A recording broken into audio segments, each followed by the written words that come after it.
To welcome our guest speaker today, that is Kwiatkaowski. Kathy has a most fascinating career. I hope she'll share a little bit about that. But she's brought her books. They're on the back table landing when you come up the stairs. And she's offering a free meditation. She's got the QR code for anybody that would like to have that as well. So please, welcoming you, Kathy Kwiatkaowski.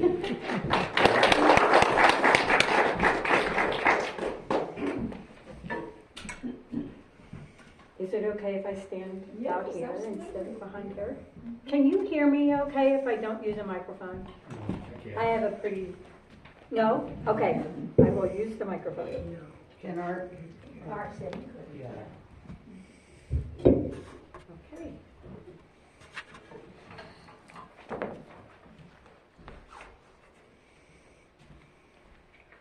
Oh, thank you. Wonderful. I was holding this iPad this morning, kind of going through the talk, and my elbow started getting really sore, and I was like, whoa, this iPad's heavy. So, thank you for the podium. Just fix it. Fix the elbow. Okay, so I am so excited to be here today again. Some of you I met the last time that I was here, which I think, was that about a year ago? Okay.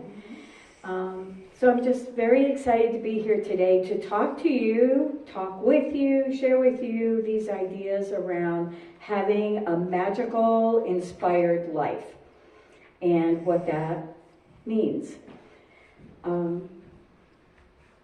I so love everything you've done already this morning in the service, the wonderful meditation, the song, watching your creativity watching you sing from your soul in real time. It was just really beautiful.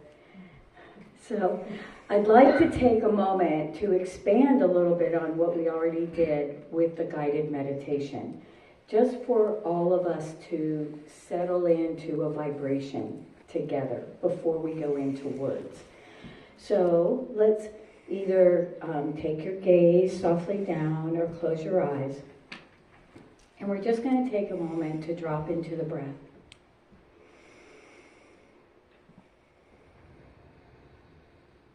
Just being with your unique rhythm of your breath, whatever that is for you.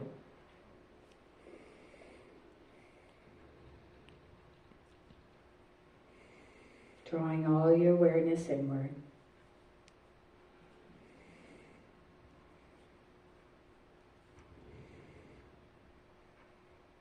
On your next inhale, take your awareness to your feet and just notice that point of contact sensation where your feet come in contact with the ground.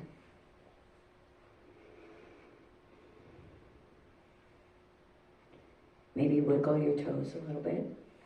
It's like, okay, there I am, firmly planted on the ground. Now, imagine the chakras on the bottom of your feet opening and roots growing out from your feet into the ground.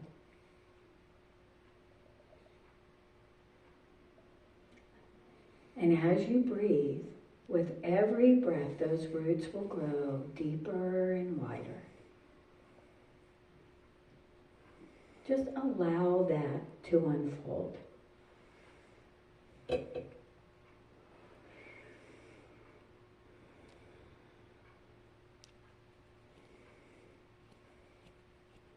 And now, I want you to bring into your awareness the roots of everyone else that's sitting in this space right now.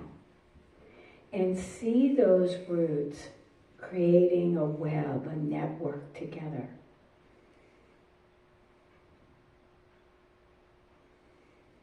Everybody's roots supporting the others. And breathe with that. Allow the energy of your roots to spread to others in support of them.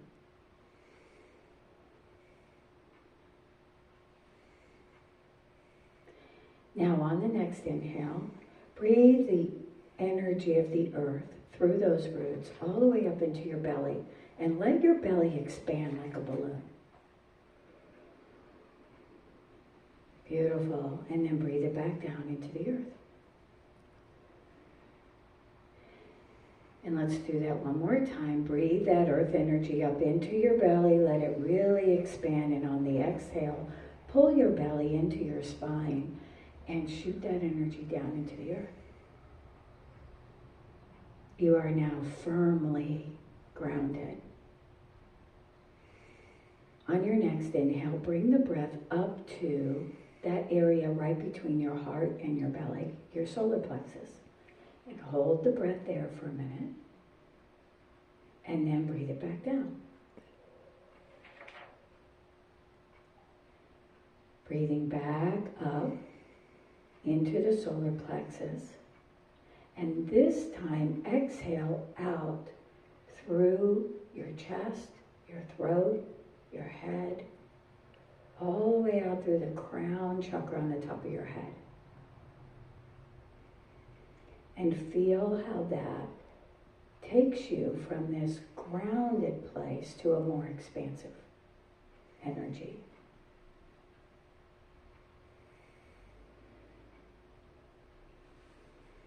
Now we're going to take that energy that is pouring in through your crown chakra, and we're going to breathe that down into your solar plexus.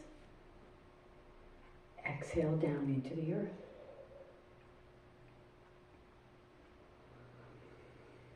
And now we're going to take our awareness to that solar plexus, that space between the heart and the belly.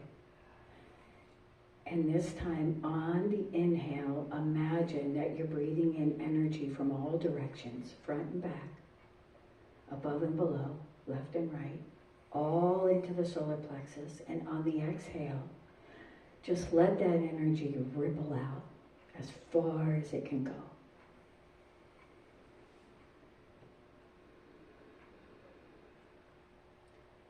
Feel into the very edges of your energy field.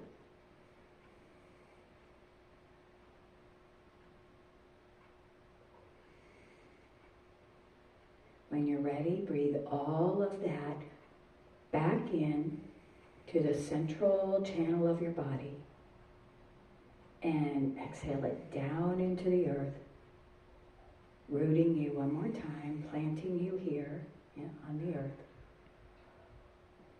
And then when you're ready, you can open your eyes.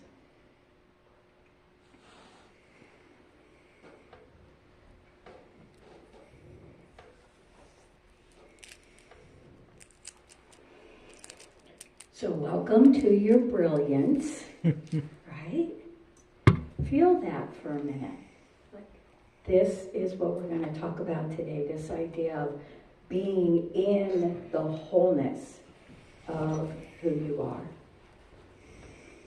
And how to do that if you're struggling with it, and how to maintain that if you're struggling with maintaining it. So this group here is so wonderful because you come here and you calibrate, right?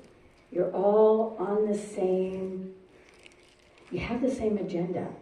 You understand that everything is energy, which we'll talk about today, and you understand that everything vibrates, and that we want to be in the most expansive vibrations as we move through the world.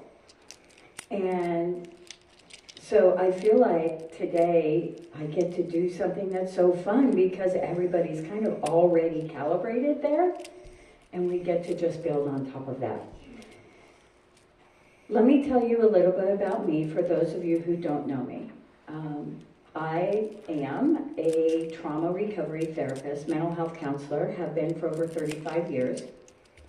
So that's my formal training. And then in the last 10 to 15 years, I moved more into integrating metaphysical work into my counseling practice. So working with energy and working with hypnosis and other metaphysical processes to support people who, for the very same reasons that someone would go to counseling, whatever you're struggling with in life. So what's changed for me, though, is when I did traditional counseling, my objective was always to help people to go from surviving, this sense of surviving, to a feeling of thriving. What I do now, I like to think of that we're going from thriving to thriving plus. You know, like Hulu Plus and Paramount Plus. And so it's thriving plus. And to me, thriving plus means you are living an inspired life. So that's what we're going to talk about today. And my iPad wants to keep closing.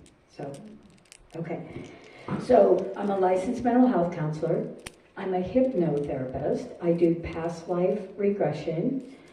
I do other processes that are processes that enable you to go into your soul state. So one of those is called Life Between Lives regression, where you journey to the spiritual realm. And you connect with guides, you connect with your higher self. Many people do Life Between Lives regression to get answers from their higher self and from guides about where they are on their path. You know, are they on path? Why am I having the particular struggles that I'm having in my life? Was that something I actually planned for? Or did I get off path somehow? A lot of people do Life Between Lives regression because there's healing that happens in the process itself. The other metaphysical work that I do is quantum healing, which is also moving out into the more expansive realms. And it's important to know that when you do these types of processes and journeys repetitively, you shift the vibration of your body. And which makes it easier to stay in those higher vibrations. So today I want to explore this idea with you of having an inspired life from a metaphysical perspective, what that would mean. So when I look at the word inspired, I see in spirit. Has that ever occurred to any of you? Yeah. The word itself tells us what is happening. When you're inspired, you are in spirit. So today you'll notice I use the words soul and spirit interchangeably. When I say spirit, if I just say spirit, I mean your spirit. If I say capital S spirit, I mean the big spirit, the universal energy field. Some people call it God, creator, universe, whatever that is for you. So when we're inspired, we are in spirit. When you breathe, you are in spirit because your breath is spirit. Right? So my brain operates in a logical way, which has been really interesting, learning how to tap into more of my intuition and the metaphysical aspects of things, because I was highly logical and linear going through the world. So when I go to organize a talk, bless you, I tend to map it out logically. So we'll do that today and then we'll just go from there. So it's to be inspired, you're in spirit. Breath is spirit. It's small s spirit and big S spirit. The brilliance of your soul, which was part of the title today, right? Connecting to the brilliance of your soul. Or teaming up with, that's what it was. Teaming up with the brilliance of your soul. What is the brilliance of your soul? It is aspects of your soul that you brought here with you. So what are those aspects? They are things like when you are emanating unconditional love for others or for yourself, you are in the superpower of your soul. When you're being accepting, when you're just accepting your situation, surrender, right? When we surrender and accept things and trust that whatever is happening for a good reason, you're tapping into one of your soul metaphysical powers. Things like joy, creativity, enthusiasm. Let's see, what else comes to mind? Optimism, clarity, which really goes to inspiration. Have you ever noticed that when you feel inspired, suddenly it's perfectly clear your next step? That's a metaphysical superpower of your soul. So when we're aligned, you'll tap more into those aspects of your soul. You will naturally just feel inspired. So let's talk about inspiration for a minute.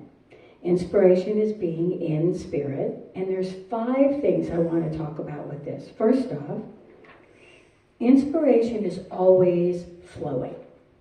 It's always flowing. Do you always feel inspired? No. But that doesn't mean it's not there. It's an energy that is always flowing. So when we quiet our mind, or when we're in the flow, like when athletes get in the flow, running a marathon, or I was a tennis player, and I remember having times where a point would be over and I'd be like, how did I do that? Right? There was no mind happening.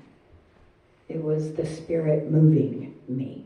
So sometimes we think of being in the flow of inspiration, or we think of quieting the mind as I need to sit and get really still. But that doesn't work for everybody. Some people, the mind quiets better when they're moving. But to be inspired, or to perceive the flow of inspiration, you need your mind to be quiet. Second thing to think about, everything is energy. Inspiration is energy.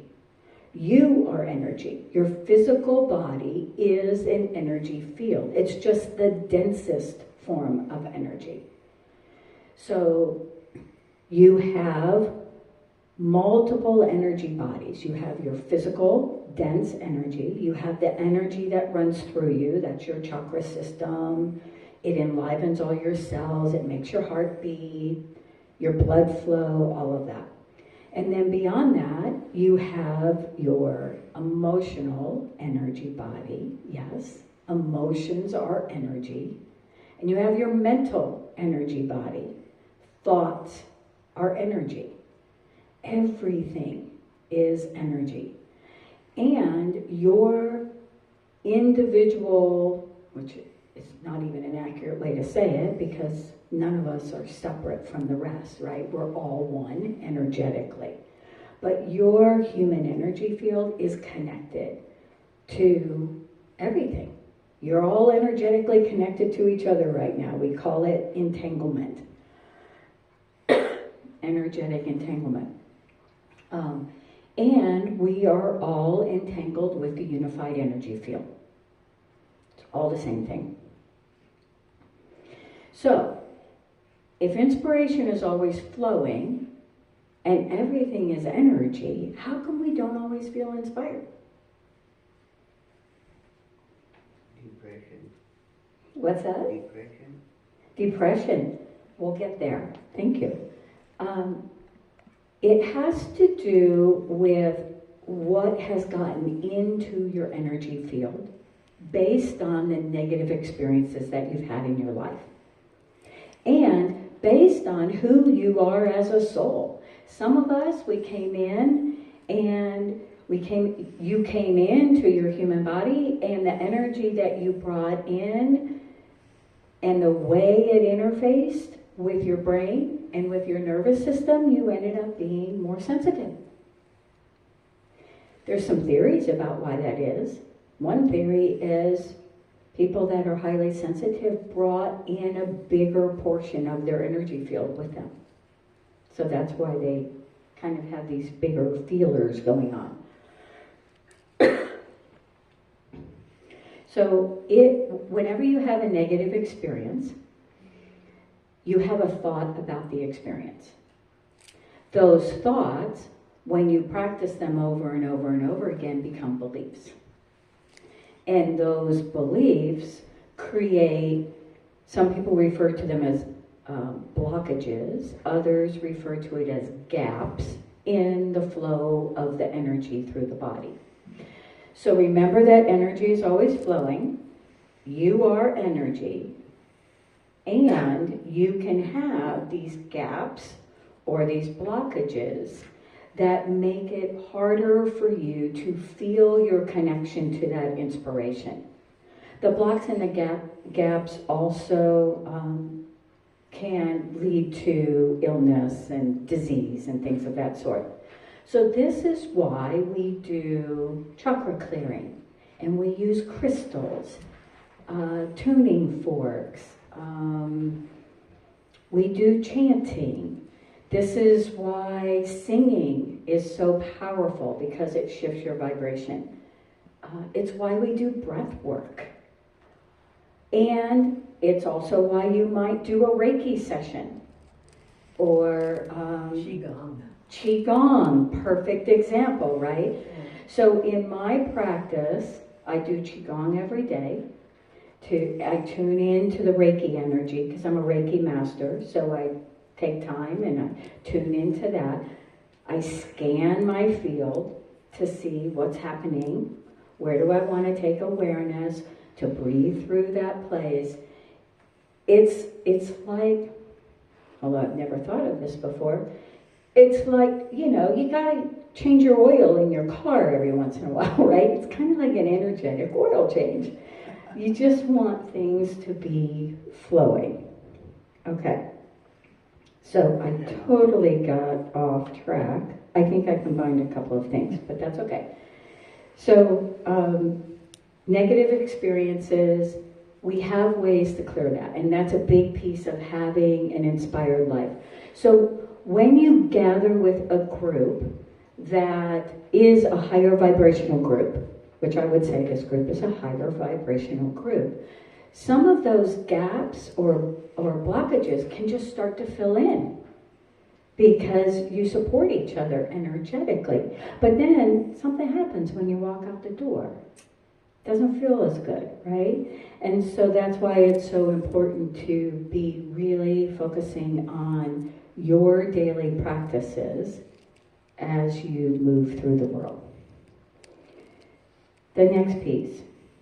Your soul and your spirit is not part of you, it is you. Right? I am that I am. I am that I am. Right.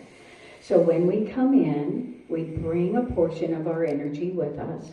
We leave a portion of that in the non-physical realm. That's what people talk about when they refer to your higher self or your oversoul. The portion of your energy that you bring depends on everybody.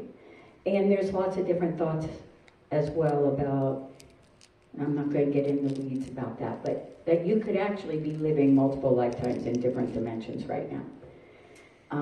We have the ability to do that.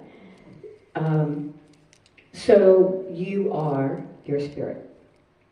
So when you feel inspired, you're tapping into the deeper wisdom of your soul. Let me know if my time is okay. And then the final thing is everything is vibrational. So heavier emotions like depression, despair, what are those really? Shame. Anxiety. What? Anxiety, believe it or not, is not the lowest vibration. Things like fear, shame, despair, those are the lower vibrations. And then you work your way up to things like anger and jealousy, a little bit higher. One of the most fun things, that I like doing when I'm supporting someone and they're stuck in despair. I'm like, well, let's just get really angry about this, because that'll shift your vibration. And it's like, is that okay? Yeah, totally. We want to get really angry about it, because then we can reach for something a little bit higher, like discouraged or overwhelmed. Okay, that holds a vibration. And then eventually you can move up to those higher, more expansive vibrations of optimism and joy and positive expectation. We tend to want to go from depression to joy. It's a big leap. So you work your way up there. I'm the purple joyful butterfly. What's that? I'm the purple joyful butterfly. Okay, awesome. The other thing to remember about vibration is it's moment by moment. Literally moment by moment. So you can be in that really low vibration of fear, and then suddenly something is right in front of you and you're feeling joy, and you're like, how did that happen? It can be that as well. So as you embrace the higher vibrations, your energy expands, and voila, you feel more inspired. So let's put those all together. Inspiration is always flowing, right? Everything is energy, including you. If you've had negative experiences, there are practices, energy practices to clear that, right? I would say work with it energetically first, because when you clear things energetically, your thoughts change. So this is where traditional counseling, it kind of has it backwards. They want to start with the negative beliefs and what you're thinking and give you different thoughts to practice. But if you shift your vibration, your thoughts are naturally going to shift. Okay? So what's a magical life? I consider a magical life is a life where you have one foot grounded in the human journey, and the other foot in that more expansive, high vibrational energy of dancing with your spirit. Because we did come here to be human, right? We came here to have the human experience. Why? Because on the soul level, we wanted to understand human emotion better. That's the first thing. We wanted to understand, what are these human emotions? Every time you go through a really challenging situation, growth happens. And that growth is actually growing your soul. Okay? So if you've had a really challenging life, I would say your soul said, I really want to grow this time. I really want to, I'm just going to dive into that deep end and have all of those really hard experiences. But the goal is that you don't get stuck in those human experiences, that you come out the other side from seeing it from the higher perspective. That, oh, that actually was something that happened for me, not to me. That is a big shift when you can see that.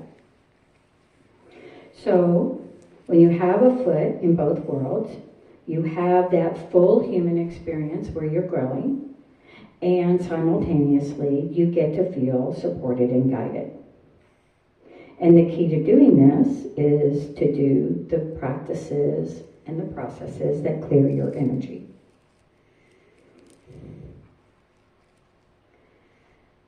I always make a point of bringing up one other thing, which is if you are someone who is very oriented towards helping others, it's really important for you to take care of your business first. I can put it that way. Take care of your vibration first, because then when you're helping people, you're helping them from the fullness of who you are. It's more in alignment, with how we're meant to uplift others in humanity. So an example of this is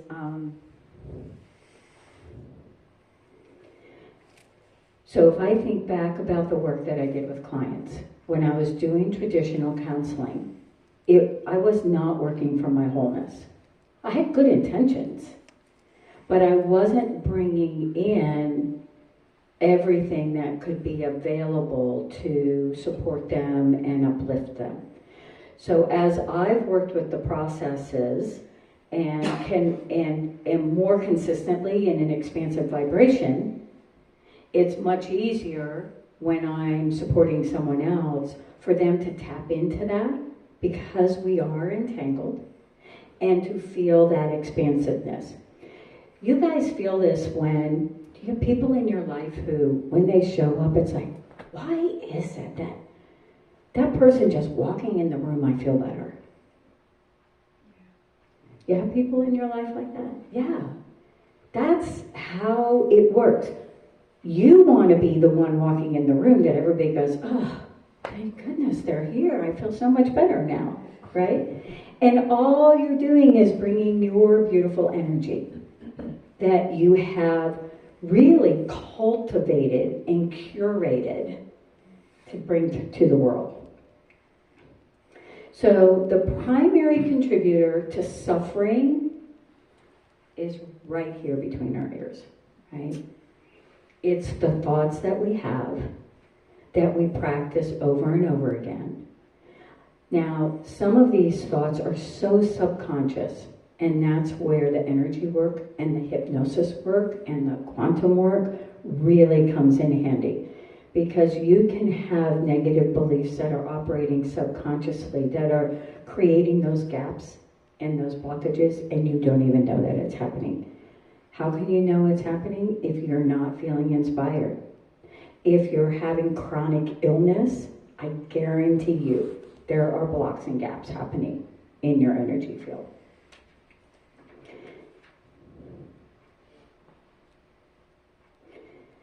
So when you have those negative beliefs, negative experience, thoughts that go with it, practice the thoughts, they become beliefs.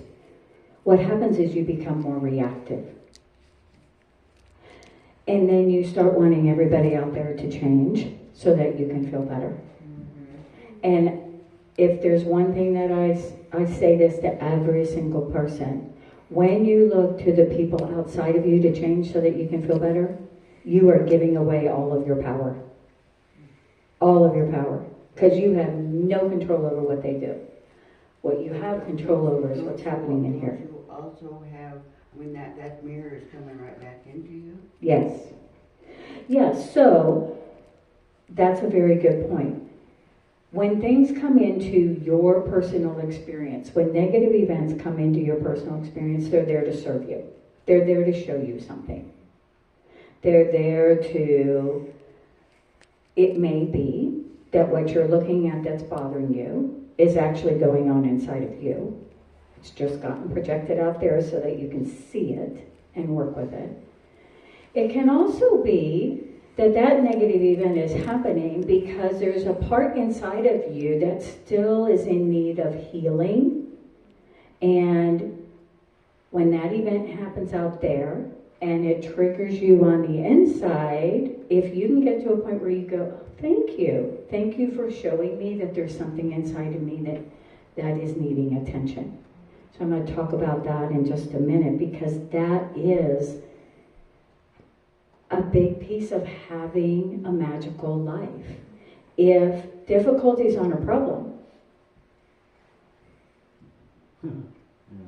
then what's the problem? Right? So if difficulties are there to serve you and to help you and to give you an opportunity to heal, and you can say, well, thank you for that, and bring the superpower of your unconditional love to that part of you that's been touched and triggered, and just stay present with that part of you with all the love that you can muster For those of you who are grandparents, imagine it's your grandchild. That's an easy one for me. Bring grandma and grandpa love to that part of you. And just breathe. And remember, everything is energy. It's energy wanting to be released. Breath is energy. So run the breath through whatever it is that's feeling triggered. Hold it with love. Keep breathing, and you will see that it shifts. And in the moment that it shifts, you are back in your wholeness. Right?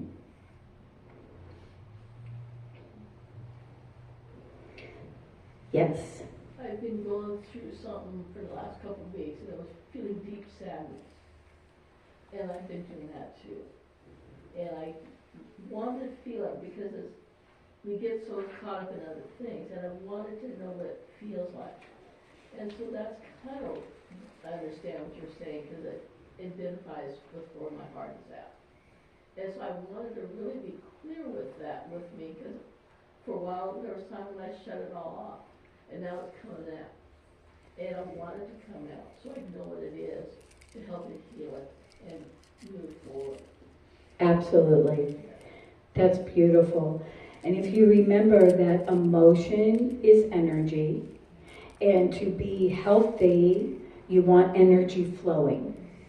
So when you stay with that sadness and you breathe with it and you just really get to know it, right? Who are you? Maybe there's a story attached to this, but don't get too caught up in the story. You really want to stay with the felt sensation of it more so than the story. And as you stay with the felt sensation of it and you breathe with it and really, like it's under a microscope, notice the nuances of how the sensations start to change. And as that energy moves and dissipates, your vibration expands and you're back home in your wholeness. And the energy's flowing again. And in those moments, oftentimes there will be an aha. Like, oh, that's what that was about. And now I don't have to carry that around anymore. I found in myself changing it for the better. And I've been doing a lot of inner child work, and this is what it brought up, is this child, and I want to make sure that she knows it's okay. Right. And I have her back, and I will let her have her voice, and let her feel these feelings. And it's okay to have these feelings, and to keep it flowing as much as I can. Beautiful. Beautiful.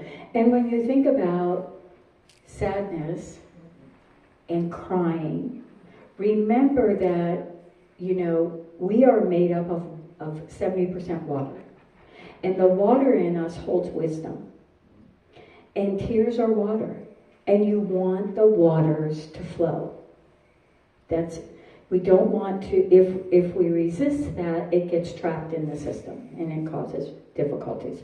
Tears are healing. Totally healing. Somebody said, and I need to find the research on this, that they looked at the like what's inside of a tear. And I have to find it to speak about it.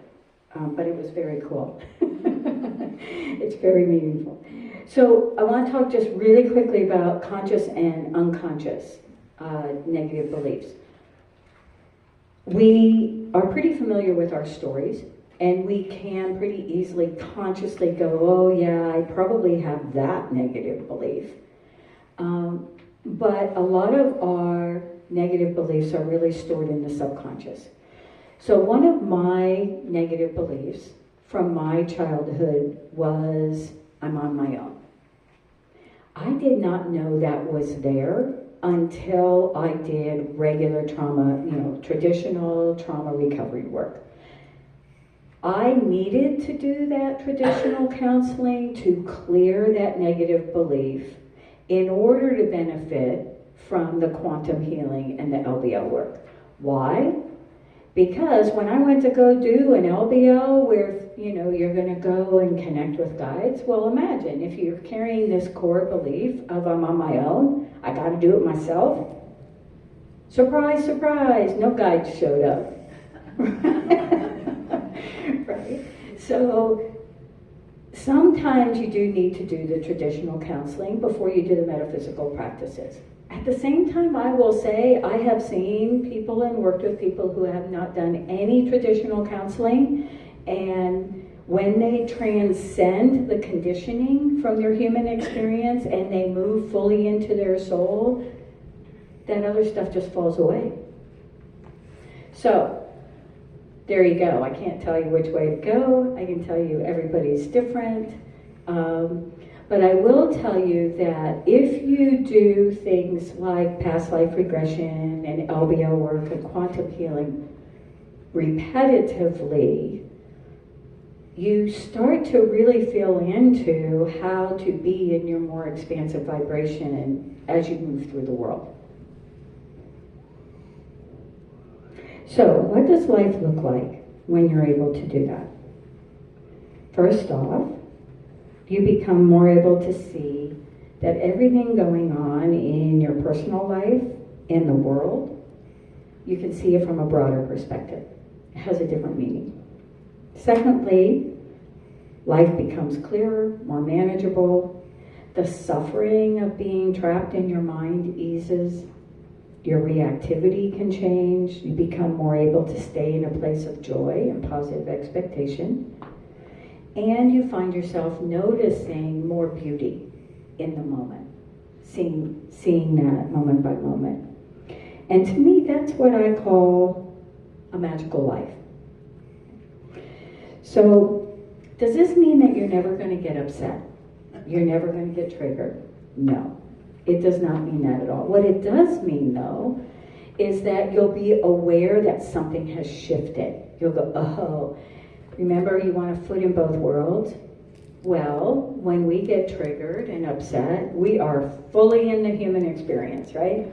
It's like, bring it on, here we go. But that's okay too, because in that moment, healing can happen. Like there's nothing wrong going on. There's nothing bad happening here. So if you find yourself slipping down into depression, if you can have an awareness, okay, my vibration is shifting, what do I do? And I'm going to talk here just really quickly about some things to keep in mind. But that process of, okay, I've been triggered, or, sometimes when we're bored, we just start churning up garbage in our mind to think about that takes us to a not great feeling place. If you can have an awareness around that, and in that moment go, oh, I'm doing it. Yeah, I don't think I really want to feel that way. I think I'm going to get up and go take my awareness to something else. Because the way that we operate vibrationally is boredom is the tipping point between positive emotions and what we think of as negative emotions, which I don't think of anything as negative emotion, but boredom is the tipping point at which you can start sliding down into heavier emotions. So pay attention to what you do when you're bored. And can it be, oh, okay, I don't have anywhere to go or be. Can I just be and expand my vibration and feel the wholeness of myself right now? Yes. I do that by coloring. By coloring, beautiful. Yeah. I wish I had my gel print that I brought last. I've got one on the board back there in pencil, but I did the same one in gel, and oh my God, does it pop! So there is a lot of good research about the benefits of coloring for calming the mind. Other people do quilting, needlepoint, these things. So it's quieting the mind and focusing. It's kind of both at the same time. So here's my formula for today anyway. Who knows, it could be different tomorrow. But here's my formula for a magical, inspired life.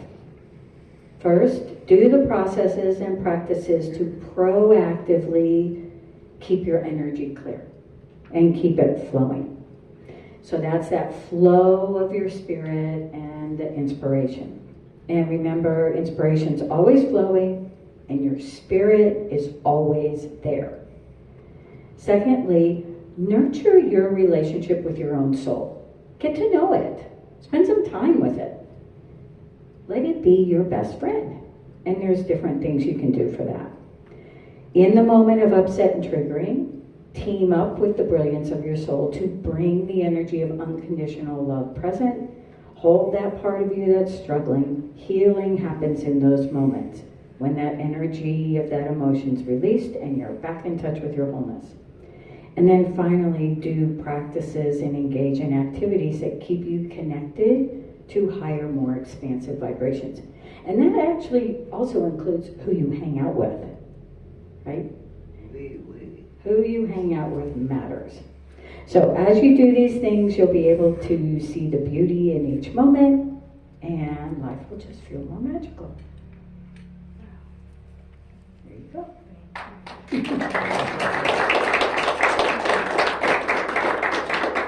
So I did bring today, I do have back there a gift for you. It's a little piece of paper that has a QR code on it.